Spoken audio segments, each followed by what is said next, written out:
Morning, boys and girls. Here we go with the last chapter of Charlotte's Web. It's called A Warm Wind. If you recall, Wilbur got Charlotte's egg sack to take home with him because Charlotte was too weak to go and she ended up dying at the fair. But he has the egg sack. And so Wilbur came home to his beloved manure pile in the barn cellar. His was a strange homecoming. Around his neck he wore a medal of honor. In his mouth he held a sack of spider eggs.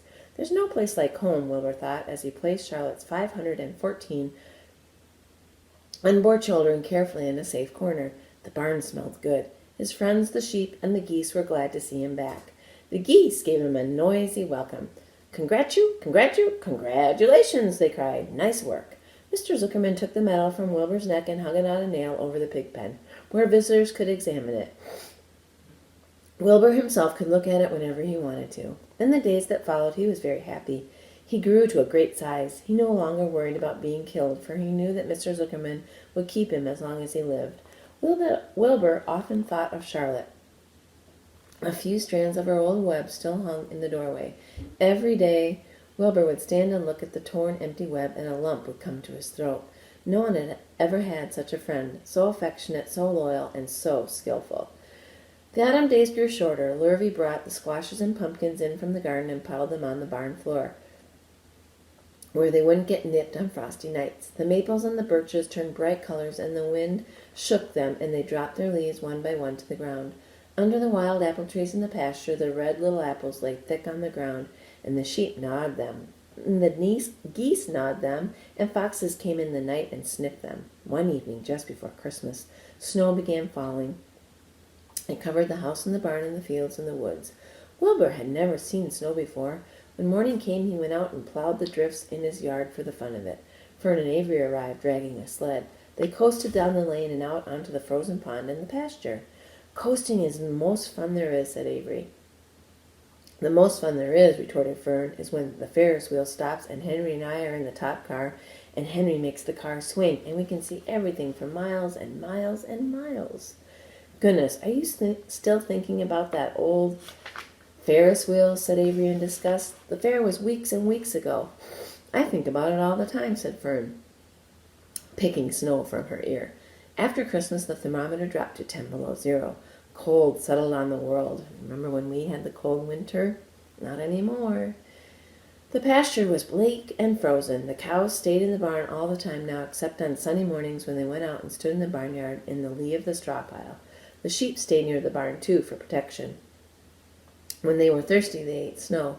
The geese hung around the barnyard the way boys hang around a drugstore, and Mr. Zuckerman fed them corn and turnips to keep them cheerful. Many, many, many thanks, they always said when they saw food coming. Templeton moved indoors when winter came. His ratty home under the pig trough was too chilly, so he fixed himself a cozy nest in the barn behind the grain bins. He lined it with bits of dirty newspapers and rags, and whenever he found a trinket or a keepsake, he carried it home and stored it there. He continued to visit Wilbur 3 times a day, exactly at mealtime, and Wilbur kept the promise that he had made. Do you remember what his promise was? Wilbur let the rat eat first. Then when Templeton couldn't hold another mouthful, Wilbur would eat. As a result of overeating, Templeton grew bigger and fatter than any rat you ever saw. He was gigantic. He was as big as a young woodchuck. The old sheep spoke to him about his size one day. You would live longer, said the old sheep, if you ate less. Who wants to live forever, sneered the rat. I am naturally a heavy eater, and I get untold satisfaction from the pleasures of the feast. He patted his stomach, grinned at the sheep, and crept upstairs to lie down. All winter, Wilbur watched over Charlotte's egg sack as though he were guarding his own children. And there is Wilbur not Wilbur, Templeton, big and round, talking to the sheep. He had scooped out a special place in the manure for the sack, next to the board fence. On very cold nights he lay so that his breath would warm it. For Wilbur, nothing in life was so important as this small round object. Nothing else mattered. Patiently he awaited the end of winter and the coming of the little spiders. Life is always a rich and steady time when you're waiting for something to happen or to hatch. The winter ended at last. I heard the frogs today, said the old sheep one evening. Listen, you can hear them now. Wilbur stood still and cocked his ears. From the pond in shrill chorus came the voices of hundreds of little frogs. "Springtime," said the old sheep thoughtfully. "Another spring." As she walked away, Wilbur saw a new lamb following her. It was only a few hours old. The snow melted and ran away. The streams and ditches bubbled and chattered with rushing water. A sparrow with a streaky breast arrived and sang. The light strengthened and the mornings came sooner. Almost every morning there was another new lamb in the sheepfold. The goose was sitting on 9 eggs. The sky seemed wider and a warm wind blew. The last remaining strands of Charlotte's old web floated away and vanished. End of part 1, boys and girls. Okay, boys and girls, here's the last part of the last chapter. One fine sunny morning after breakfast, Wilbur stood watching his precious sack. He wasn't thinking of anything much. As he stood there, he noticed something move. He stepped closer and stared. A tiny spider crawled from the sack. It was no bigger than a grain of sand, no bigger than the head of a pin. Its body was gray with a black stripe underneath. Its legs were gray and tan. It looked just like Charlotte. Wilbur trembled all over when he saw it. The little spider waved at him. Then Wilbur looked more closely.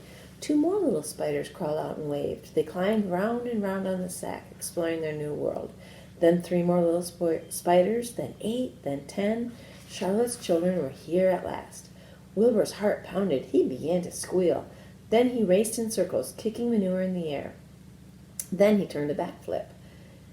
Then he planted his front feet and came to a stop in front of Charlotte's children. "Hello there," he said. The first spider said hello, but its voice was so small Wilbur couldn't hear it. "I am an old friend of your mother's," said Wilbur. "I'm glad to see you. Are you all right? Is everything all right?" The little spiders waved their forelegs at him. Wilbur could see by the way they acted they were glad to see him.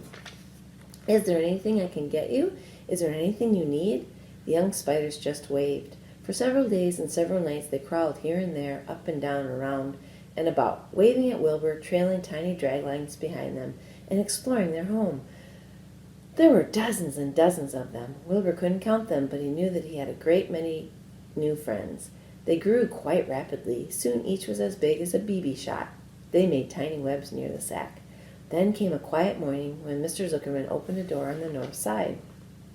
A warm draft of rising air blew softly through the barn cellar. The air smelled of the damp earth, of the spruce woods, of the sweet springtime. The baby spiders felt the warm updraft. One spider climbed to the top of the fence. Then it did something that came as a great surprise to Wilbur. The spider stood on its head, pointed its spinnerets in the air, and let loose a cloud of fine silk. The silk formed a balloon. As Wilbur watched, the spider let go of the fence and rose into the air. "Goodbye," it said, as it sailed through the doorway. "Wait a minute," screamed Wilbur. "Where do you think you're going?" But the spider was already out of sight. Then another baby spider crawled to the top of the fence, stood on its head, made a balloon, and sailed away. Then another spider, then another. The air was soon filled with tiny balloons, each balloon carrying a spider. Wilbur was frantic. Charlotte's babies were disappearing at a great rate. And there was a picture of them floating away. How do you think Wilbur's feeling? "Come back, children," he cried. "Goodbye," they called. "Goodbye, goodbye." At last, one little spider took time enough to stop and talk to Wilbur before making its balloon. "We're leaving here on the warm updraft. This is our moment for setting forth. We are aeronauts, and we are going out in the world to make webs for ourselves." "But where?" asked Wilbur. "Wherever the wind takes us, high, low, near, far, east, west, north, south. We take to the breeze, we go as we please." "Are all of you going?" asked Wilbur. "You can't all go. I would be left alone with no friends. Your mother wouldn't want that to happen, I'm sure." The air was now so full of balloonists that the barn cellar looked almost as though a mist had gathered. Balloons by the dozen were rising, circling, and drifting away through the door, sailing off on the gentle winds. Cries of "Goodbye, goodbye, goodbye" came weakly to Wilbur's ears. He couldn't bear to watch any more. In sorrow, he sank to the ground and closed his eyes. This seemed like the end of the world, to be deserted by Charlotte's children. Wilbur cried himself to sleep. When he woke, it was late afternoon. He looked at the egg sack. It was empty. He looked into the air. The balloonists were gone. Then he walked drearily to the doorway where Charlotte's web used to be. He was standing there thinking of her when he heard a small voice. "Salutations," it said. "I'm up here." "So am I," said another tiny voice. "So am I," said a third voice. "3 of us are staying. We like this place, and we like you." Wilbur looked up. At the top of the doorway, 3 small webs were being constructed. On each web, working busily, was one of Charlotte's daughters. "Can I take this to mean," asked Wilbur, "that you have definitely decided to live here in the barn cellar and that I'm going to have 3 friends?" "You can indeed," said the spiders. "What are your names, please?" asked Wilbur, trembling with joy. And there he is with his 3 friends. "I'll tell you my name," replied the first little spider, "if you tell me why you are trembling." "I'm trembling with joy," said Wilbur. "Then my name is Joy," said the first spider. "What was my mother's middle initial?" asked the second spider. "A," said Wilbur. "Then my name is Arania," said the spider. "How about me?" asked the third spider. "Will you just pick out a nice, sensible name for me? Something not too long, not too fancy, not too dumb." Wilbur thought hard. "Nellie," he suggested. "Fine, I like that very much," said the third spider. "You may call me Nellie." She daintily fastened her orb line to the next spoke of the web. Wilbur's heart brimmed with happiness. He felt he should make a short speech on this very important occasion. "Joy, Arania, and Nellie," he began, "welcome to the barn cellar. You have chosen a hollowed doorway from which to string your webs. I think it is only fair to tell you that I was devoted to your mother. I owe my very life to her. She was brilliant, beautiful, loyal to the end. I shall always treasure her memory. To you, her daughters, I pledge my friendship forever and ever." "I pledge mine," said Joy. "I do too," said Arania.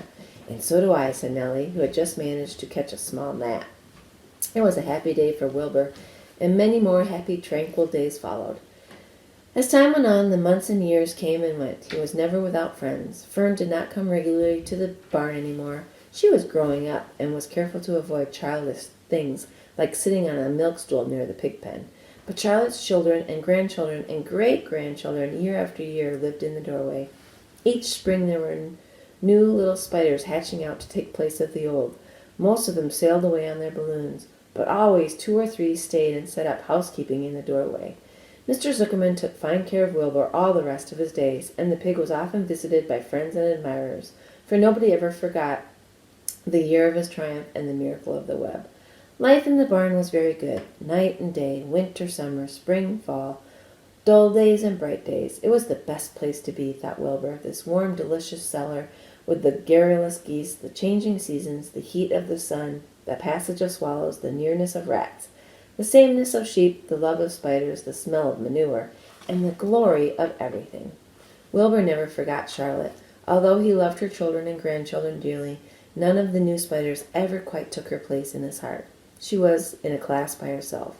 It is not often that someone comes along who is a true friend and a good writer. Charlotte was both. The end. I hope you liked it, boys and girls. If you have the opportunity, watch the movie Charlotte's Web, and maybe we'll do a comparison map. Have a great day, boys and girls.